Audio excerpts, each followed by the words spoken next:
신앙 고백하심으로 7월 7일 화요일 아침 예배를 하나님께 드립니다. 나는 전능하신 아버지 하나님, 천지의 창조주를 믿습니다. 나는 그의 유일하신 아들, 우리 주 예수 그리스도를 믿습니다. 그는 성령으로 잉태되어 동정녀 마리아에게서 나시고 본디오 빌라도에게 고난을 받아 십자가에 못 박혀 죽으시고 장사된 지 사흘 만에 죽은 자 가운데서 다시 살아나셨으며 하늘에 오르시어 전능하신 아버지 하나님 우편에 앉아 계시다가 거기로부터 살아있는 자와 죽은 자를 심판하러 오십니다. 나는 성령을 믿으며 거룩한 공교회와 성도의 교제와 죄를 용서받는 것과 몸의 부활과 영생을 믿습니다. 아멘. 오늘 우리에게 주시는 하나님 말씀이 있습니다. 구약성경 전도서 12장 1절에서 2절 말씀 봅니다. 전도서 12장 1절에서 2절 말씀 봉독할 때 하나님의 음성을 듣기 바랍니다. 봉독합니다. 너는 청년의 때에 너의 창조주를 기억하라. 곧 공고한 날이 이르기 전에 나는 아무 낙이 없다고 할 해들이 가깝기 전에 해와 빛과 달과 별들이 어둡기 전에 비 뒤에 구름이 다시 일어나기 전에 그리하라. 아멘. 오늘 봉독한 말씀 가지고 우리가 기억해야 할 것, 이런 제목으로 은혜를 나누고자 합니다. 어느 노부부가 결혼한 지 40년이 되어서 그날을 기념하고 있는데 천사가 나타나 결혼 기념으로 소원 한 가지씩을 들어주겠다고 청을 했습니다. 그러자 할머니가 먼저 말합니다. 세계 일주 여행 한번 가는 것이 소원이라고. 그러자 천사가 가지고 있던 지팡이를 흔드는데 갑자기 세계 일주 여행권이 나온 겁니다. 다음은 할아버지 차례입니다. 70세가 된 할아버지는 옆에 있는 동갑내기 할머니를 이렇게 미안한 듯이 흘겨보면서 이렇게 소원을 말합니다. 나보다 30살 젊은 여자와 살고 싶소이다. 그러자 천사가 역시 지팡이를 흔들자 어떻게 됐을까요? 할아버지가 100살이 되었다는 것입니다. 젊음을 참 사람들은 좋아하는 것 같습니다. 현대의 최고의 우상 숭배가 뭔지 아십니까? 바로 젊음에 대한 숭배입니다. 자신이 늙어가는 것을 아는 사람들은 젊음을 유지하려는데 쉼없는 노력을 합니다. 그래서 각종 성형이 그 선상에서 이어집니다. 근데 많은 청년들 역시 같은 신을 숭배합니다. 노인을 존경하기보다는 구닥다리로 보는 경향이 많습니다. 아재, 꼰대로 가면서 경멸하고 무시합니다. 그들에게 늙는다는 것은 상상하기 어려운 일입니다. 근데 오늘 전도서 12장을 들어가면서 결론적 권고를 던집니다. 1절입니다. 너는 청년의 때에 너의 창조주를 기억하라. 곧 공고한 날이 이르기 전에 나는 아무 낙이 없다고 할 해가 가깝기 전에. 얼핏 청년들에게만 주신 말씀처럼 보이지만 기회를 가진 모든 사람들을 향한 전도자의 교훈입니다. 솔로몬의 자기 고백록이 전도서가 아닌가 생각해 봅니다. 1절에 주신 이 명령을 성경적 맥락에서 이해하려면 꼭 해야 할 일이 있습니다. 늙어서 맞이하게 되는 인생의 마지막으로 필름을 빨리 돌려야 합니다. 그래서 초상집에 가는 것도 한 가지 방법입니다. 인생을 어떻게 생각할까? 초상집에 가면 배울 수가 있습니다. 시간이 지나고 나면 결국 인생의 마지막 날에 이르게 되는 겁니다. 노년을 상상하기 어렵다면 전도서가 도움이 됩니다. 여기서 전도자는 죽을 수밖에 없는 존재의 현실에 관해 성경을 통틀어 가장 리얼하고 인상적인 문구를 남깁니다. 전도자는 노년의 고난을 일어나는 비구름에 비유합니다. 밤과 낮 둘 다 구름으로 어두워집니다. 비가 내린 후에 다시 구름이 일어납니다. 2절 말씀 봅니다. 해와 빛과 달과 별들이 어둡기 전에 비 뒤에 구름이 다시 일어나기 전에 그리하라. 사람이 늙어갈 때 일어나는 일입니다. 젊을 때에는 비구름 낀 하늘이 다시 맑아질 시간이 있습니다. 그러나 노년은 회복될 시간이 부족하거나 그런 채로 이어지지 않고 고난을 겪다가 죽습니다. 생명의 빛이 희미해집니다. 3절에서 5절 안에는 노인을 썩어 부서지는 집에 부의를 합니다. 그런 날에는 하면서 쭉 이어지는데요. 집을 지키는 자들, 그들이 떤다라고 표현합니다. 노인의 팔은 떨기 시작합니다.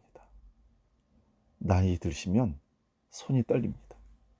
그리고 힘 있는 자들 구부러진다 그랬습니다. 다리를 말합니다. 나이에 들어가면 구부러집니다. 그 다음에 맷돌질하는 자들은 적어진다 그랬습니다. 치아를 말합니다. 남아있다 해도 당연히 멈춥니다. 인공치아, 임플란트, 그 기술 발전으로 조금 양상이 더디게 진행되는 듯합니다. 창들, 내다보는 자가 어두워진다 그렇게 되어 있는데 눈을 말합니다. 백내장이나 노안이나 다른 시력 상실로 어두워지는 겁니다. 문들은 닫힐 것이며 귀를 말합니다. 청력이 떨어져서 고주파는 들리지 않습니다. 음악하는 여자, 쇠아이즘은 성대를 말합니다.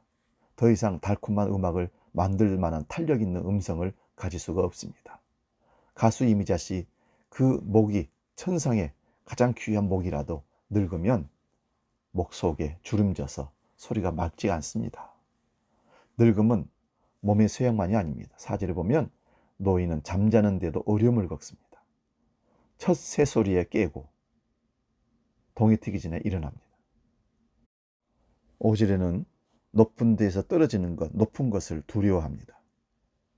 그래서 길에서 공격당하는 것을 또한 두려워합니다. 이른바 낙상을 말합니다.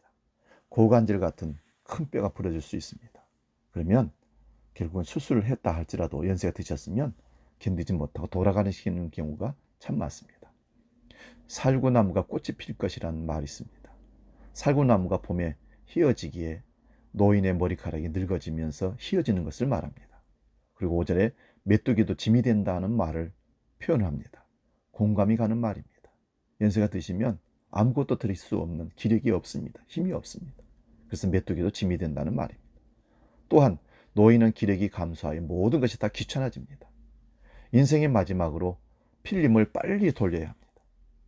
그러면 젊음의 쾌락이 정욕을 일깨울 힘을 잃는 장면에 이르게 됩니다. 이것들 모두가 우리에게 일어날 것입니다. 그리고 마침내 낡은 집은 무너져서 폐허가 될 것입니다. 이것을 모르기 때문에 젊음의 때에 너무 방종합니다. 왜 우리가 창조주를 기억해야 합니까? 5절 하반절 6절에 보면 이는 사람이 자기의 영원한 집으로 돌아가고 조문객들이 거리로 왕래하게 됨이니라. 은줄이 풀리고 금그릇이 깨지고 항아리가 샘 곁에서 깨지고 바퀴가 우물 위에서 깨지고. 이것은 죽음에 관한 인상적인 묘사입니다. 우리는 여기서 영원히 살지 못합니다. 오늘은 젊고 강하지만 이미 점점 늙어가고 죽어가고 있습니다. 내일은 조문객들이 장례를 위해서 우리의 죽음을 찾아올 것입니다. 죽음은 은줄이 풀리고 금그릇이 깨지는 것과 같다. 귀중하고 아름다운 무언가가 깨진다. 전도서는 죽음에 관해서 또 무엇을 말합니까? 죽는 것은 자기의 영원한 집으로 돌아가는 것이다. 7절 말씀 봅니다.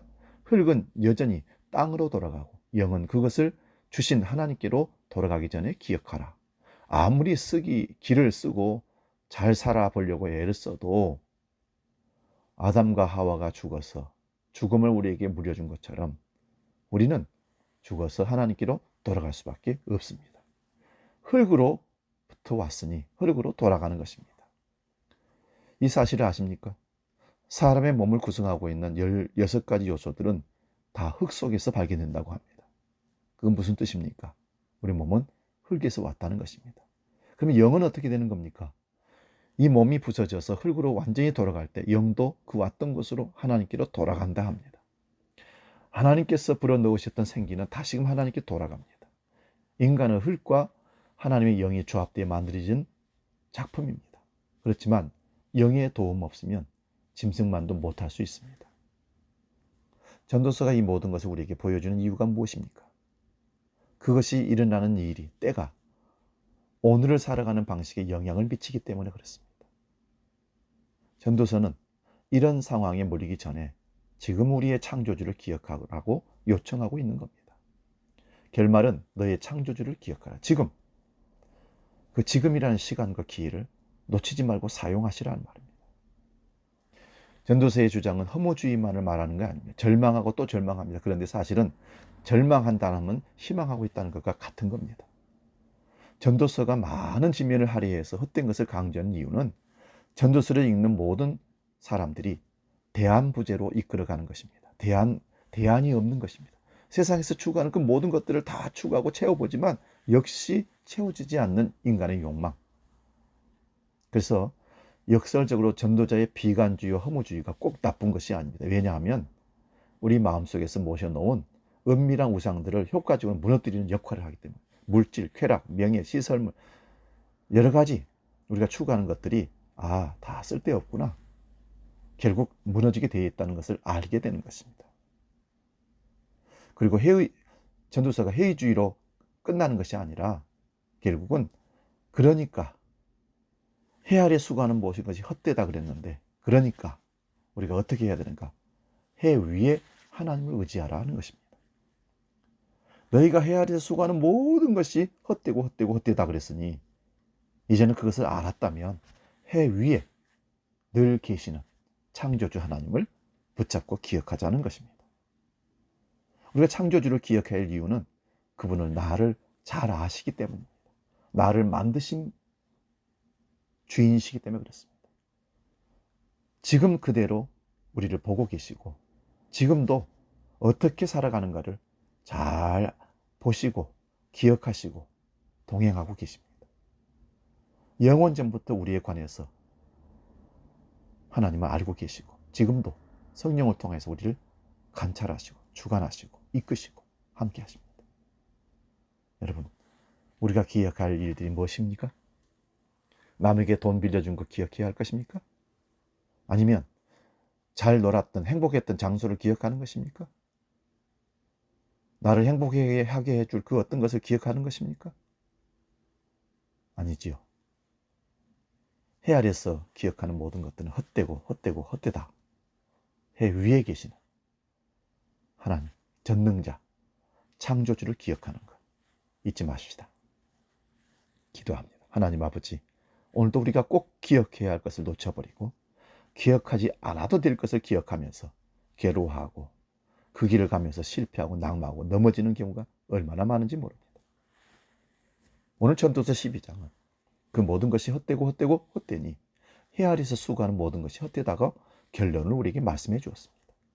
그렇다면 해 위에 계시는 창조주 하나님, 영원히 변함없이 우리를 보시고 우리를 인도하시는 그 하나님을 기억하고 우리 인생을 살아가도록 도와주시옵소서. 늙어가고 있습니다. 죽어가고 있습니다.